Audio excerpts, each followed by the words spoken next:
Bismillahirrahmanirrahim. Ayo bawa harta ke surga. Dukung pembangunan sekolah Islam Mufid dengan donasi ke rekening atas nama Yayasan Muflih untuk Islam dan Dakwah. Bismillahirrahmanirrahim. Assalamualaikum warahmatullahi wabarakatuh. Alhamdulillahi rabbil alamin. Wassalatu wassalam ala ashrafil anbiya wa imamil mursalin, Nabiyyina Muhammadin alaihi afdalus salati wa atammut taslim, wa ala alihi wa ashabihi ajma'in, wa sallama tasliman mazidan ila yaumiddin. Thumma amma ba'd. Allahumma inna nas'aluka ilman nafi'an wa na'udzu bika min ilmin la yanfa'. Ya hayyu ya qayyum bi rahmatika nastaghith. Aslih lana sya'nana kullah wa la takilna ila anfusina tarfata ain. Para hadirin ikhwati fid din wa akhwat fillah, rahimani wa rahimakumullahu jami'an. Alhamdulillah wa syukrulillah, kita bersyukur kepada Allah Subhanahu wa taala pada kesempatan yang berbahagia ini. Kita masih berada di bulan yang Allah Subhanahu wa taala sucikan. Maka kita senantiasa memohon kepada Allah dengan seluruh asma-Nya yang husna, dengan seluruh sifat-sifatnya yang maha sempurna. Semoga Allah Subhanahu wa taala melipat gandakan setiap pahala kebaikan yang kita lakukan, terkhusus di waktu-waktu yang istimewa seperti yang saat ini kita berada di dalamnya. Kita sekarang berada di bulan apa? Sudah masuk Muharram 1446 Hijriah. Berarti kita sudah mulai masuk tahun baru di dalam kalender Hijriah, yakni tahun 1446 Hijriah. Tentu ada banyak ibrah dari perjalanan kehidupan kita selama 1 tahun ke belakang. Semoga di tahun yang ini Allah Subhanahu wa taala memberikan taufik, hidayah dan juga inayahnya kepada kita semua, supaya apa yang sudah kita bangun dari kebaikan-kebaikan di tahun sebelumnya, Allah Subhanahu wa taala memberikan kekuatan kepada kita untuk memperbaikinya dan terus memperbaikinya. Adapun kesalahan-kesalahan di masa yang lalu, semoga Allah Subhanahu wa taala mengampuninya, kemudian menggantinya dengan pahala taubat, pahala istighfar yang senantiasa kita panjatkan kepada Allah Subhanahu wa taala. Para hadirin ikhwati fiddin wa akhwat fillah, sebelumnya Ustaz Muflih hafizahullahu taala berpesan kepada saya menjelang asar, beberapa saat sebelum azan. Qadarullah wa masya'a fa'al, ya, beliau pesawatnya delay, jadi berpesan kepada ana untuk menggantikan karena sifatnya dadakan. Barakallahu fikum. Kita murojaah saja ya, apa yang sudah dibahas dari pembahasan kitab Sholatul Mu'min. Kita sekarang di pembahasan apa? Pembahasan apa, ikhwan?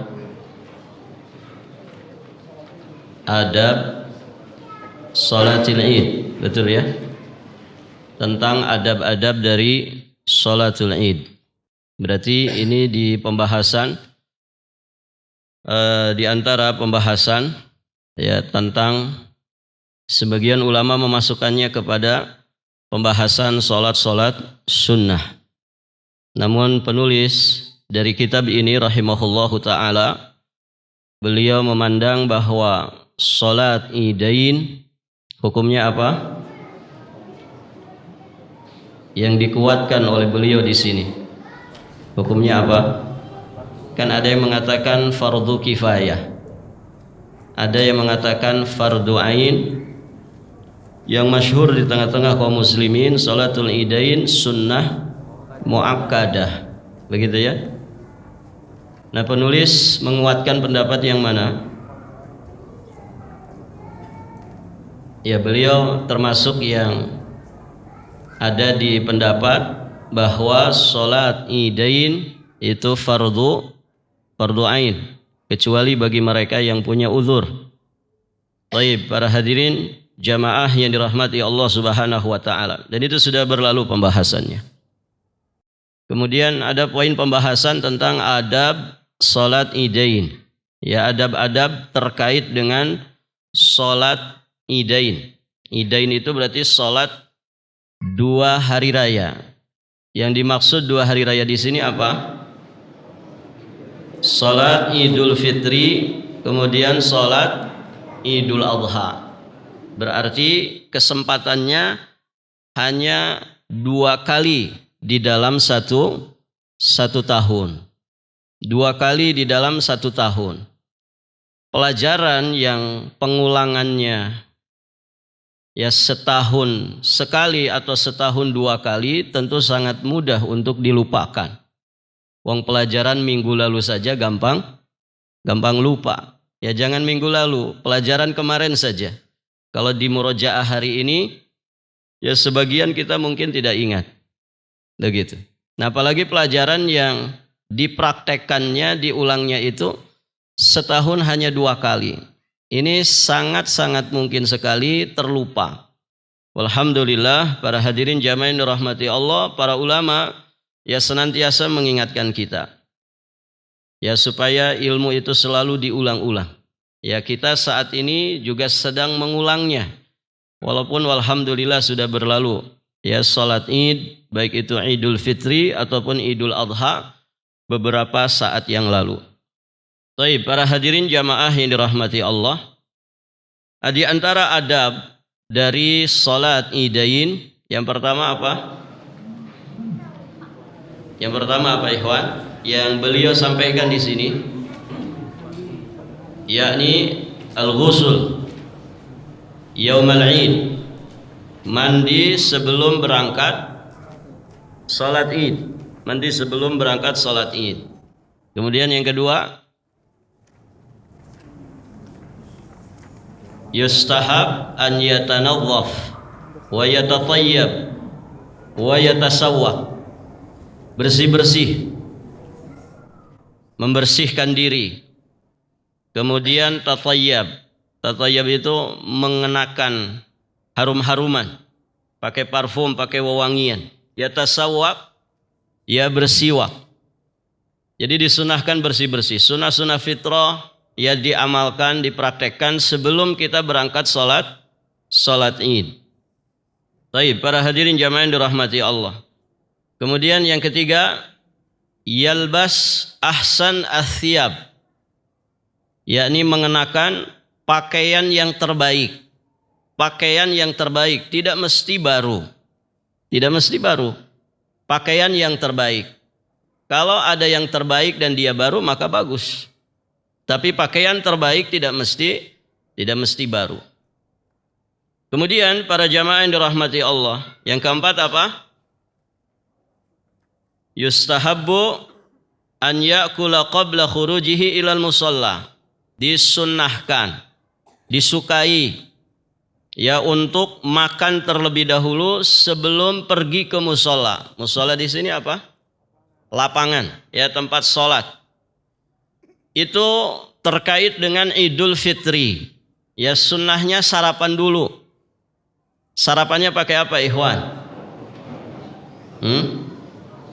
Opor ayam sama kupat. Baik.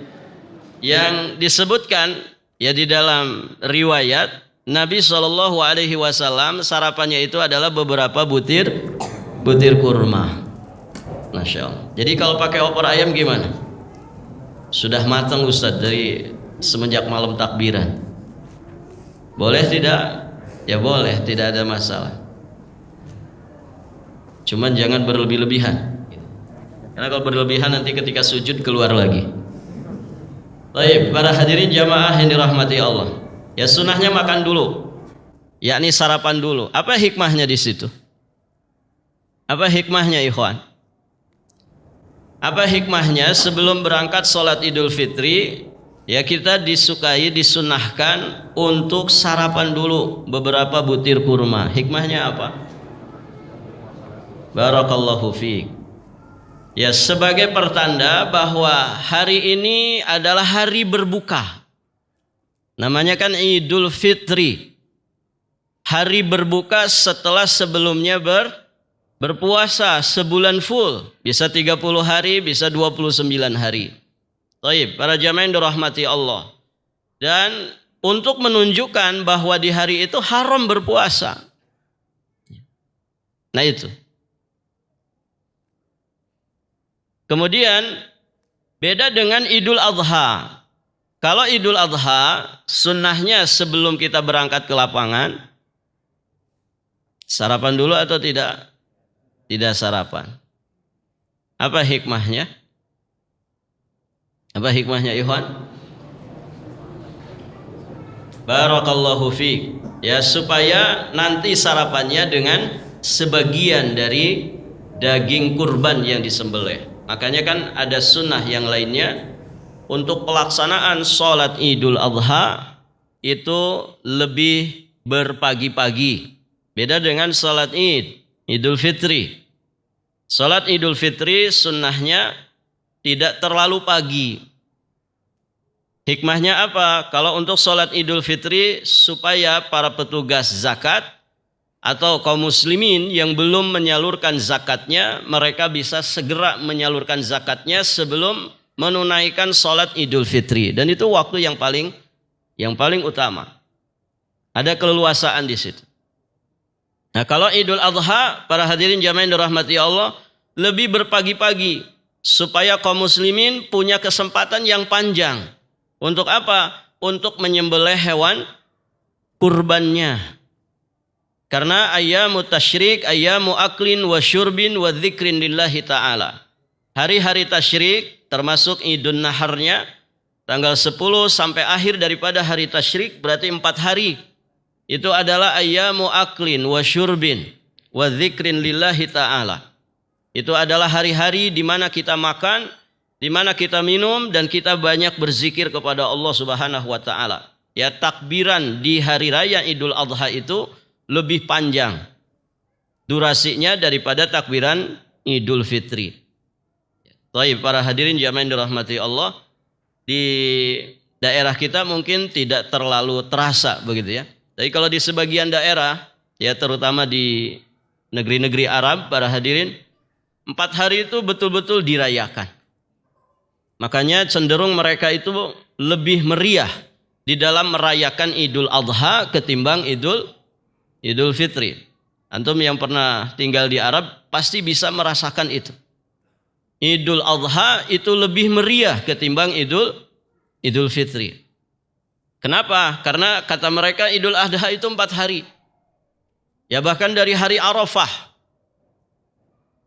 Mereka menyembelih, mereka berkegiatan, mereka masak, mereka makan. Masya Allah. Para hadirin jamaah yang dirahmati Allah. Karena ya sebagian orang-orang kaya itu bisa menyembelih itu banyak hewan. Kami dulu di tempat belajar, ikhwan, sekali nyembelih di Idul Adha itu 90 ekor sapi. Ya. Ada di sini Masjid Jabal Suada gitu, 90 ekor. Kemarin berapa masjid ini? Mungkin belasan ada ya, sampai 20 ekor misalkan. Artinya 2 hari selesai insya Allah. Tapi kalau 90 ekor antum bisa bayangkan. 90 ekor. Berarti 1 hari minim-minimnya harus nyembelih 22 ekor sapi. Maka meriah sekali. Masya Allah, para hadirin jamaah yang dirahmati Allah. Kenapa Idul Adha itu harus lebih berpagi-pagi? Karena tadi supaya kaum muslimin, ya diantara hikmahnya punya waktu yang begitu luang untuk mereka menyelesaikan sembelihan hewan kurbannya. Karena sebagian mereka berkurban dengan jumlah hewan yang sangat banyak sekali. Baik, para hadirin jamaah yang dirahmati Allah. Kemudian ada berikutnya apa?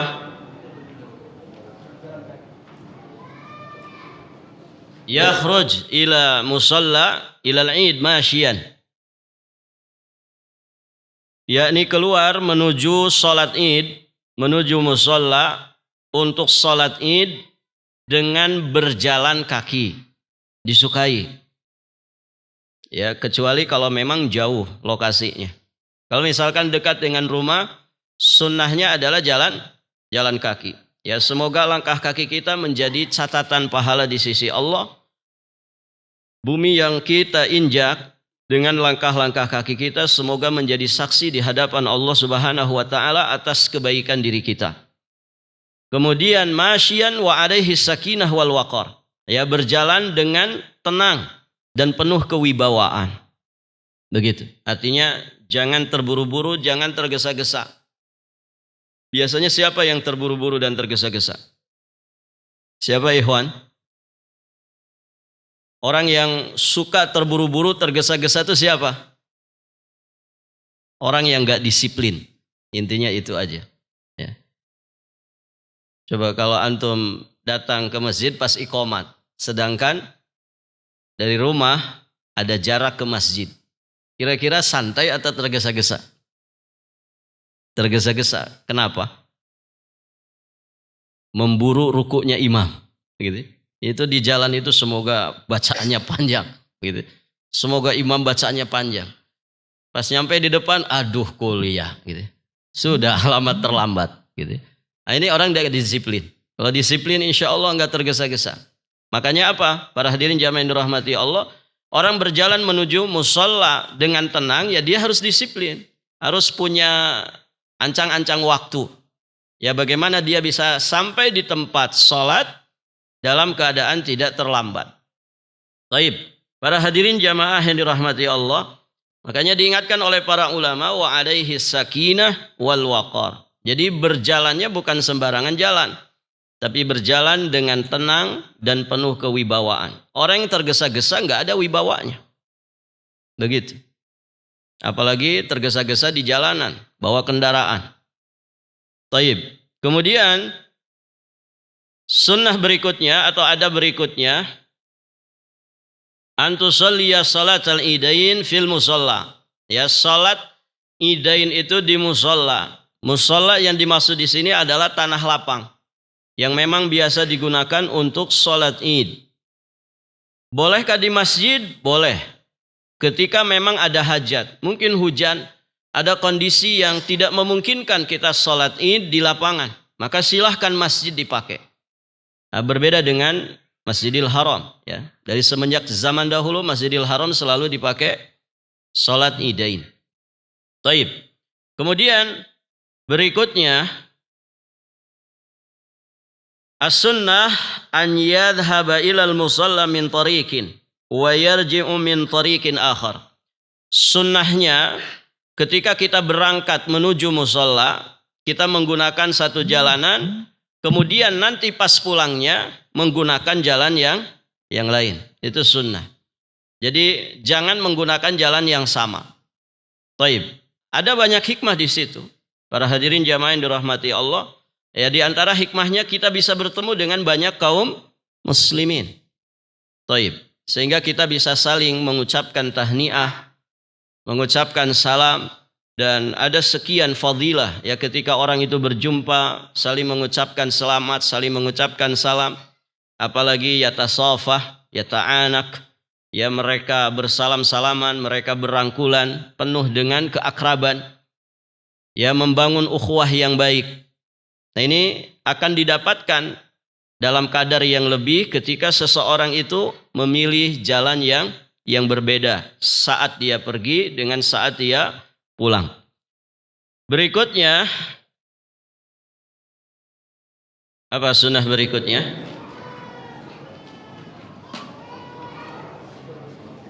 Barakallahu fiik.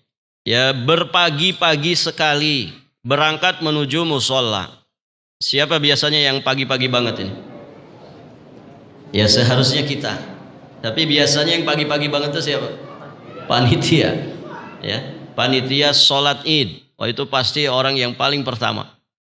Nah, seharusnya kaum muslimin juga begitu.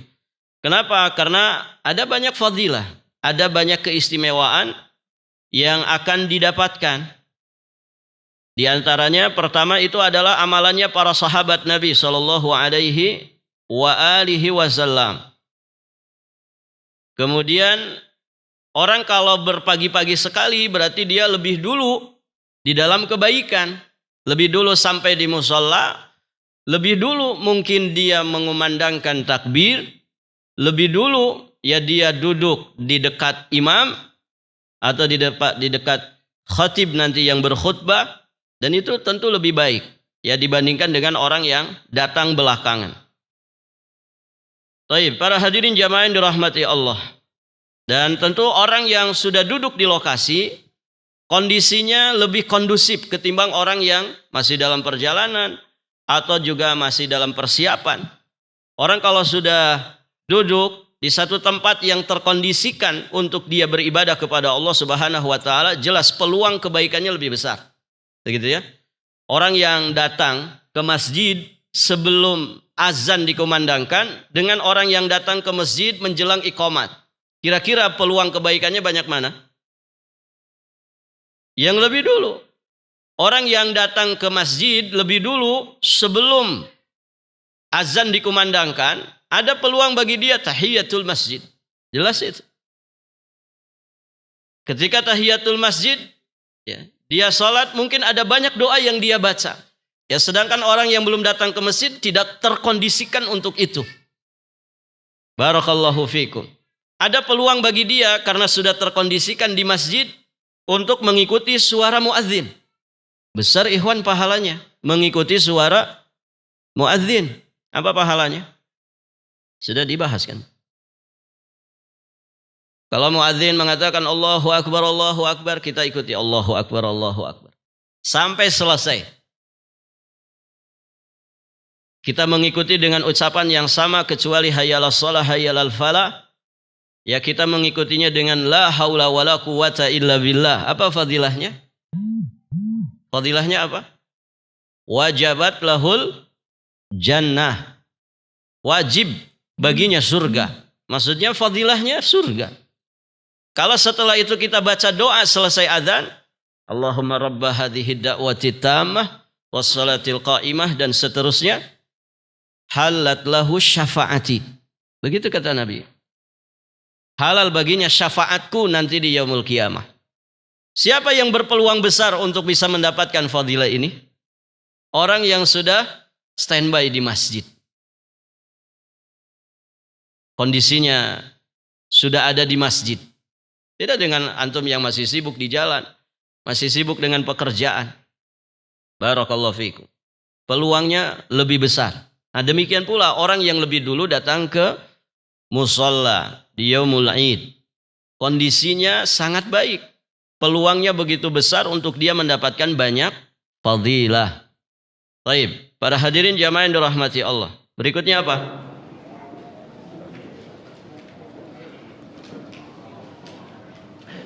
Ya, yukabbir fi tariqihi ila musalla. Ini sunnah yang sering ditinggalkan.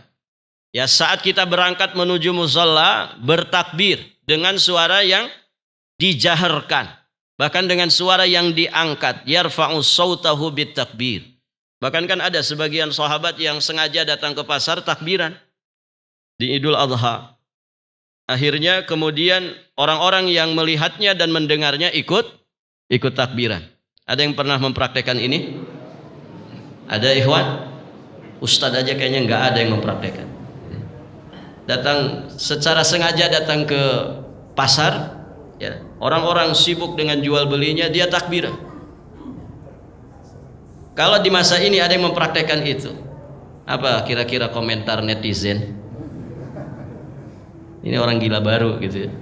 Masya Allah, padahal dia sedang mengamalkan sunnah. Nah, di masa itu sahabat yang datang ke pasar kemudian takbiran akhirnya diikuti oleh orang-orang yang di pasar. Kalau sekarang bukan diikuti, diapakan ikhwan? ditimpuki gitu. Taib. Nah ini sunnah. Sunnah ini Masya Allah, para hadirin jamaah yang dirahmati Allah, ya jarang yang mengamalkannya. Takbiran. Nah, sebagian orang kan takbirannya kalau dia sudah sampai di musola saja, baru kemudian mengikuti ya orang-orang yang takbiran. Padahal dari semenjak di perjalanan. Bahkan kalau Idul Adha itu dari semenjak kapan? Dari semenjak masuk awal Dzulhijjah. Secara mutlak kita disunnahkan untuk takbiran. Diperketat lagi di Yaum Al-Arafah. Ya sampai kemudian akhir dari Ayyam At-Tasyrik. Masya Allah. Durasinya lebih panjang. Beda dengan Idul Fitri. Idul Fitri kapan mulai takbiran? Kapan Ikhwan? Nah di kita terkadang dibalik ya. Ada di sebagian masjid Ikhwan. Tanggal 10 Syawal masih takbiran. Padahal sunnahnya takbiran di hari raya Idul Fitri, sebagian ulama mengatakan ketika terbenamnya matahari hari terakhir daripada Ramadan. Sebagian ulama mengatakan setelah terbitnya fajar di 1 Syawal. Kapan berakhir? Berakhir adalah ketika imam sudah selesai dari khutbahnya. Jadi selesai khutbah sudah, anjuran untuk bertakbir selesai. Anjuran untuk bertakbir. Beda dengan Idul Adha. Idul Adha panjang durasinya. Ya, makanya Nabi SAW menyebutkan dia adalah hari-hari untuk kita banyak berzikir kepada Allah Subhanahu wa taala. Baik, berikutnya. Nah, ini poin baru ya.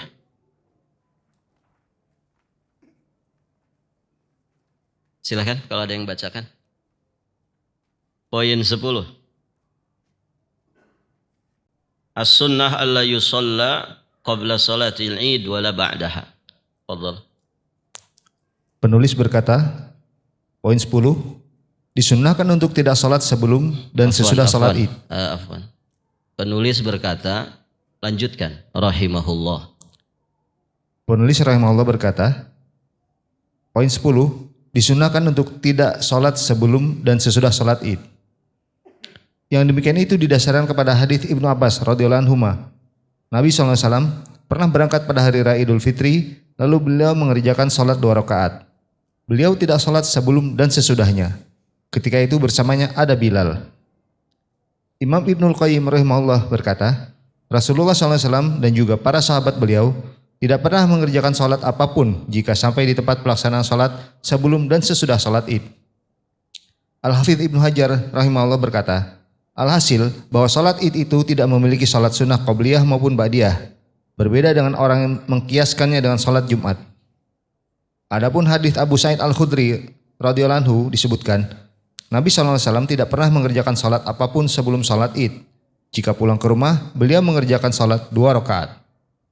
Al-Alamah Al-Albani rahimahullah berkata, penyelarasan antara hadis ini dan hadis-hadis sebelumnya yang menafikan bahwa salat ba'diyah salat id, yakni bahwa penafian itu ditujukan pada salat yang dikerjakan di tempat salat, seperti yang diuraikan Al-Hafidz di dalam kitab At-Talkhisul Habir. Tetapi jika orang-orang perlu mengerjakan salat id di masjid karena alasan takut, hujan, udara dingin yang sangat menusuk, angin kencang atau alasan lainnya, maka hendaklah seorang muslim duduk sesampainya di masjid setelah mengerjakan salat 2 rakaat, yaitu atau tahiyatul masjid. Hal itu didasarkan pada sabda Nabi SAW, idza dakhala ahadukum al-masjidah fala yajlis hatta yusalliya raka'atain. Jika salah seorang di antara kalian masuk masjid, hendaklah dia tidak duduk sehingga mengerjakan salat 2 rakaat. Allah barik fik. Baik. Ini di antara adab dari salat Idain, bahwa tidak ada qabliyah, tidak ada ba'diyah dari salat Idain. Berdasarkan hadis dari Abdullah bin Abbas radhiyallahu taala anhuma, bahwasanya Nabi SAW beliau berangkat pada hari raya Idul Fitri, beliau mengerjakan salat 2 rakaat, maksudnya salat idnya dengan kaifiyat ya tertentu yang sudah dijelaskan. Nah, beliau tidak salat sebelumnya juga tidak salat sesudahnya. Ini yang menyaksikan adalah para sahabat Nabi Shallallahu Alaihi Wasallam, sahabat yang mulia Ibnu Abbas, ya orang dekatnya Nabi Shallallahu Alaihi Wasallam. Baik, para hadirin jamaah yang dirahmati Allah, ini menunjukkan bahwasannya tidak ada qabliyah, tidak ada ba'diyah dari sholat idain. Maka kalau orang sholat di lapangan, kemudian ya ketika dia datang dan belum dimulai sholat id, ya sebagian kadang kita melihat ada orang yang melaksanakan sholat. Allahu a'lam apa yang dia sedang kerjakan dari sholat 2 rakaatnya itu, karena niat seseorang tentu tidak ada yang tahu. Namun kalau dia niatkan ini qobliyah dari sholat id, maka pembahasan ini menjadi peringatan dan catatan bagi dirinya. Ya, sahabat yang mulia Abdullah bin Abbas pernah menyaksikan Rasulullah sholat Idul Fitri dan tidak ada qabliyah, tidak ada ba'diyah dari sholat Idul Fitrinya itu. Baik, para hadirin jamaah yang dirahmati Allah. Kalau juga dikatakan sholat tahiyat, tahiyat apa? Karena yang ada itu adalah tahiyatul masjid, tahiyat lapangan ada ikhwan. Tahiyat lapangan. Yang ada tahiyatul masjid. Nah, makanya beda di penghujung pembahasan beliau sampaikan di sini bahwa terkecuali kalau sholat id itu dikerjakan di masjid. Tadi sudah kita singgung juga bahwa boleh sholat idain itu dikerjakan di masjid ketika memang ada hajat. Maka kalau pengerjaan sholat id di masjid tentu kondisinya berbeda dengan sholat id di lapangan. Ketika dikerjakan di masjid, saat kita masuk maka ada sunnah tahiyatul masjid. Ya, berdasarkan sabda Nabi Shallallahu Alaihi Wasallam, "Idza dakhala ahadukum al masjida, fala yajlis hatta yusalli rak'atain." Ya, apabila salah seorang di antara kalian masuk ke dalam masjid, maka jangan langsung duduk sampai dia mengerjakan sholat 2 rakaat.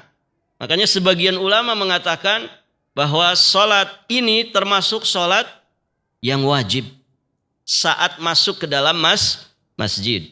Ya, sebagian ulama berpandangan begitu. Sholat tahiyatul masjid artinya sholat masuk masjid sebelum duduk itu hukumnya wajib. Ya, karena datang dengan amr, datang dengan nahi. Fala yajlis hatta yusalli rak'atain. Ya, walaupun tentu yang masyhur adalah sunnah. Taib. Nah, itu ketika salat idnya di masjid. Maka ketika orang salat idnya di masjid, sebelum dia duduk dia salat 2 rakaat, tentu itu adalah tahiyat al-masjid, bukan qobliyah id. Nah, di satu riwayat di sini beliau nukilkan ada riwayat dari Abu Sa'id Al-Khudri radhiyallahu taala anhu, ya, bahwa Nabi Shallallahu Alaihi Wasallam ya, tidak pernah mengerjakan sholat apapun sebelum sholat id. Tapi saat beliau pulang ke rumah, beliau mengerjakan sholat 2 rakaat. Dan riwayat ini riwayat yang dihasankan oleh beberapa ulama hadis. Baik, para hadirin jamaah yang dirahmati Allah, bagaimana ini mengkompromikannya? Ya, padahal tadi riwayat Ibnu Abbas menegaskan tidak ada sholat qobliyah, tidak ada sholat ba'diyah dari sholat idain. Tapi di riwayat Abu Sa'id Al-Khudri ini ternyata Nabi SAW ya ketika pulang ke rumah selesai dari sholat id beliau sholat 2 rakaat. Maka kemudian ditaufik, dijamak, dikompromikan oleh Al-Allamah Al-Albani alaihi rahmatullah bahwa hadis-hadis penafian yang ditujukan pada sholat yang dikerjakan itu adalah di tempat sholat. Ya, jadi kalau Ibnu Abbas menegaskan Nabi ketika sholat id hanya 2 rakaat, nggak ada qobliyah, nggak ada ba'diyah, itu maksudnya di tempat sholatnya, di lapangannya. Maka berarti ya riwayat dari Abu Sa'id Al-Khudri ya ini menunjukkan bahwa Nabi mengerjakannya di rumah, jadi bukan di lapangan. Maka penafian tadi itu hanya khusus di lapangan. Ya, qabliyah dan ba'diyah dari salat idain itu tidak ada. Beda dengan ketika kita sudah keluar dari lapangan tersebut kemudian sampai ke rumah kita. Ada riwayat Nabi SAW, beliau mengerjakan salat 2 rakaat. Allahu a'lam bissawab. Baik, lanjut. Poin 11. Yang sunnah, tidak ada adzan dan iqamah untuk salat Idul Fitri maupun Idul Adha. Yang demikian itu didasarkan pada hadis Jabir bin Samurah radhiyallahu anhu. Dia bercerita, aku pernah mengerjakan salat Idul Fitri dan Idul Adha bersama Rasulullah SAW. Tidak hanya sekali atau 2 kali, tanpa menggunakan adzan dan iqamah. Juga didasarkan pada hadis Ibnu Abbas dan Jabir radhiyallahu anhuma. Keduanya bercerita, pada hari raya Idul Fitri dan Idul Adha tidak pernah dikumandangkan adzan. Riwayat Muslim dari Atha, dia bercerita, Jabir bin Abdullah Al-Ansari pernah memberitahuku bahwasanya tidak ada adzan untuk salat Idul Fitri ketika imam hadir atau setelahnya, tidak juga iqamah, seruan atau sesuatu yang lainnya. Tidak ada seruan dan iqamah pada hari itu.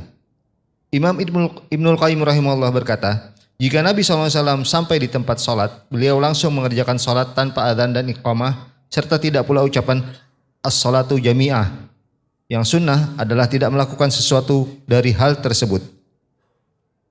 Di dalam komentarnya terhadap hadis-hadis yang meniadakan adzan dan iqamah untuk salat Id, Imam As-San'ani rahimahullah berkata, hal itu merupakan dalil yang menunjukkan tidak disyariatkannya hal tersebut di dalam salat Id karena hal itu merupakan bid'ah. Jazakallah khair.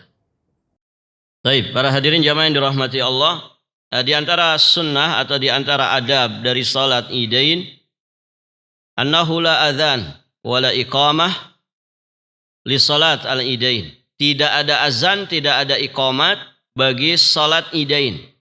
Tadi di riwayat Abdullah bin Abbas radhiyallahu taala anhuma di poin ke-10, Nabi sallallahu alaihi wasallam ya beliau salat Idul Fitri bersama siapa? Bersama siapa ikhwan? Di poin ke-10 bersama Bilal. Bersama Bilal bin Rabah. Bilal bin Rabah itu siapanya Nabi? Muadzinnya Rasulullah sallallahu alaihi wasallam. Artinya ada enggak peluang Nabi itu nyuruh Bilal untuk azan, untuk iqamat? Peluangnya ada. Nabi mengerjakan? Nabi tidak mengerjakan. Baik, hadirin jamaah yang dirahmati Allah. Poin ini penting diperhatikan. Karena sebagian orang tidak punya kaidah. Ana pribadi pengalaman ya. Bertanya kepada seseorang yang diustadkan begitu ya. Dia menyampaikan bahwa selama itu kebaikan, ya selama itu baik, maka silahkan kerjakan. Silahkan kerjakan. Sedangkan dia tidak menjelaskan lebih lanjut kebaikan ini versinya siapa, begitu kan? Ikhwan, kalau ada kalimat selama itu baik silahkan kerjakan, bagus nggak kalimat ini? Bagus, bagus sekali. Taib. Namun kalau tidak dijelaskan juga nanti bisa gagal paham yang akhirnya juga salah kaprah di dalam mempraktekkan. Ya kan? Yang penting itu baik, silahkan kerjakan. Akhirnya saya tanya, Ustaz kalau kaidahnya begitu, yang penting baik, ya, tidak ditegaskan versi siapa ini kebaikan. Gitu ya.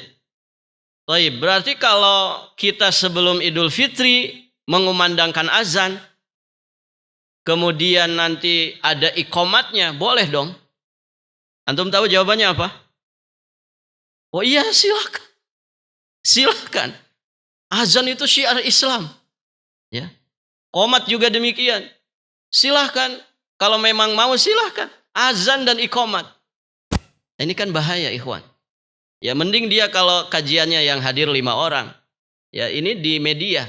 Radio waktu itu ya. Radio kan bisa didengar oleh ratusan bahkan ribuan orang. Ya. Nah ini bahaya. Jadi perkataan yang penting baik silahkan kerjakan. Taib. Ya kalimat ini benar.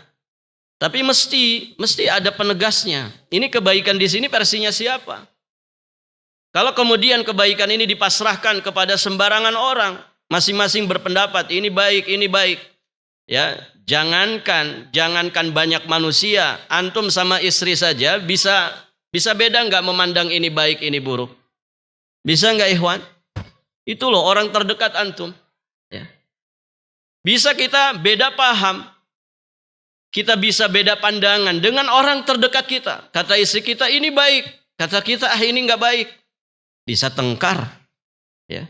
Bayangkan, ya kebaikan kalau kemudian dipasrahkan kepada sembarangan manusia. Ya masing-masing mengklaim ini baik. Nah, ini berbahaya. Maka para hadirin jamaah yang dirahmati Allah, poin ini penting. Ya, makanya dijelaskan oleh para ulama, as-sunnah annahu la adzan wa la iqamah li salatil idain. Sunnahnya memang tidak ada azan dan iqamat sebelum idain. Kalau ada orang kekeh melakukannya, Imam Son'ani begitu tegas bahwa ini adalah bid'ah. Wa huwa dalil ala adami syar'iyyatihima fi salatil id fa innahuma bid'ah. Apa yang dijelaskan para hadirin jamaah yang dirahmati Allah dari poin-poin yang tadi kita sampaikan semakin mempertegas bahwa azan dan iqamat sama sekali tidak disyariatkan di dalam salat idain. Kalau kemudian ada orang melakukannya, maka dia melakukan perkara yang bid'ah. Dia diada-adakan di dalam permasalahan agama. Demikian pula kalimat-kalimat yang lain, ya seperti ya sebagian orang mungkin nambah-nambahi takbiran dengan kalimat-kalimat tertentu. Barakallahu fikum. Ada yang sering kita dengar as-salatu jami'ah. As-salatu jami'ah. Ini diingatkan oleh Imam Ibnu Qayyim Al-Jauziyah alaihi rahmatullah bahwa itu juga tidak ada syariatnya. Maka fa inna khairal haji Muhammad. Sebaik-baik petunjuk adalah petunjuknya Nabi Muhammad sallallahu alaihi wa alihi wasallam. Baik, sudah masuk belum? Nah, kita dengarkan azan dulu. Nanti kita lanjutkan sedikit.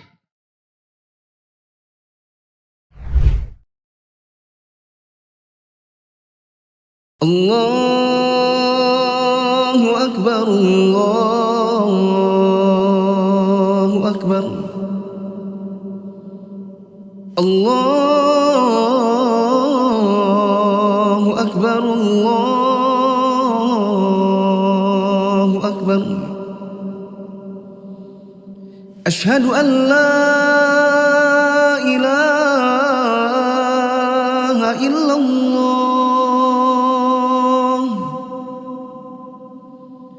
Ashhadu an la ilaha illallah.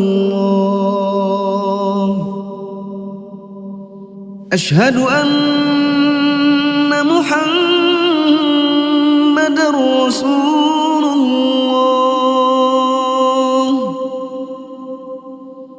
Ashhadu anna Muhammadar Rasulullah.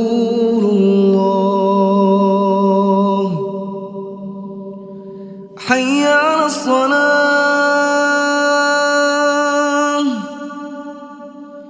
Hayya 'alas salah.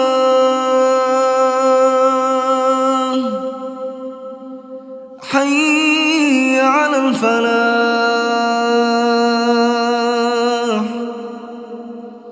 Hayya 'alal falah. Allahu Akbar, Allahu Akbar. La ilaha illallah.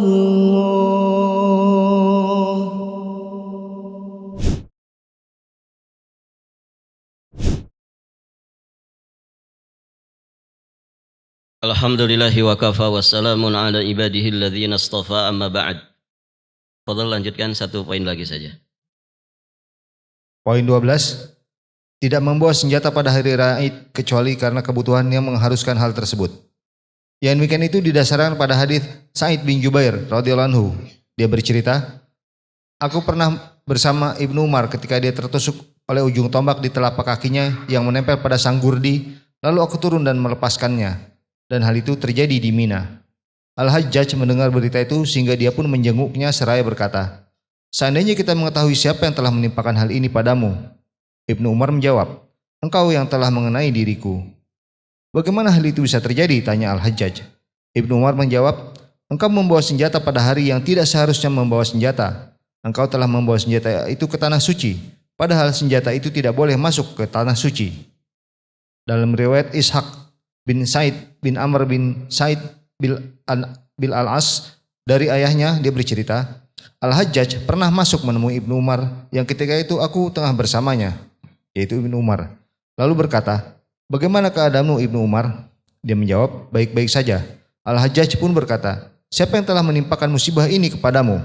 Ibnu Umar menjawab, yang telah menimpakan hal itu kepadaku adalah orang yang memerintahkan untuk membawa senjata pada hari yang tidak diperbolehkan membawa senjata, yakni Al-Hajjaj.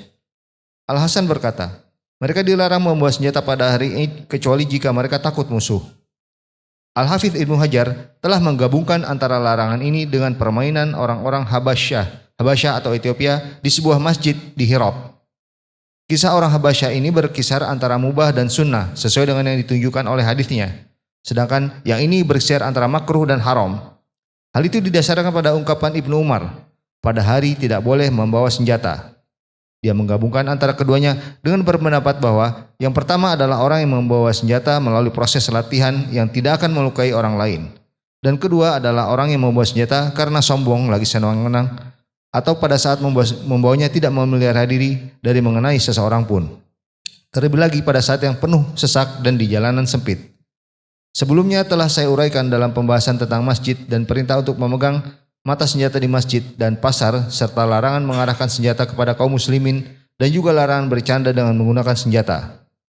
Saya pernah mendengar Syekh Imam Abdul Aziz bin Abdullah bin Bas rahimahullah berbicara tentang senjata pada hari raya.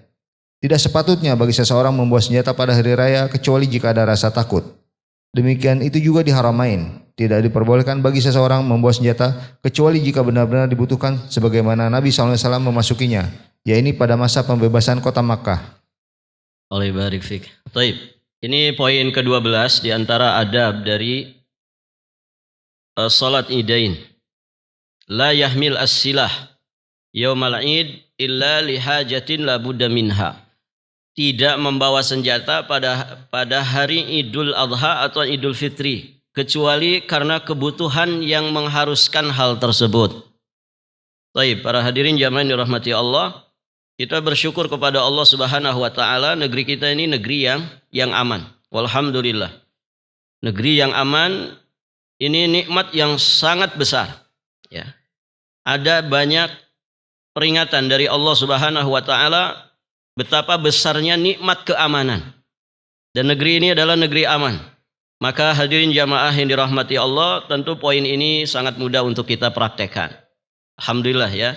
Sepertinya tidak ada di antara antum ketika Id ada yang bawa samurai begitu. Ada ikhwan? Double stick. Ya, apalagi AK-47 ya. Tidak ada, walhamdulillah. Namun di sebagian kalangan ya, di sebagian kalangan, kami dulu di tempat belajar itu bebas senjata. Ya, di Provinsi Ma'rib. Itu Masya Allah ya. Anak kecil aja nentengnya AK-47 itu. Nah, kalau sedang Id, maka kita tidak butuh bawa silah. Kalau memang kondisinya aman. Jadi kalau kondisinya tidak aman, boleh kita bawa senjata. Bawa senjata.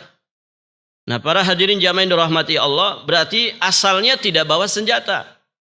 Asalnya tidak bawa senjata. Ketika dalam keadaan tertentu, maka silahkan bawa senjata.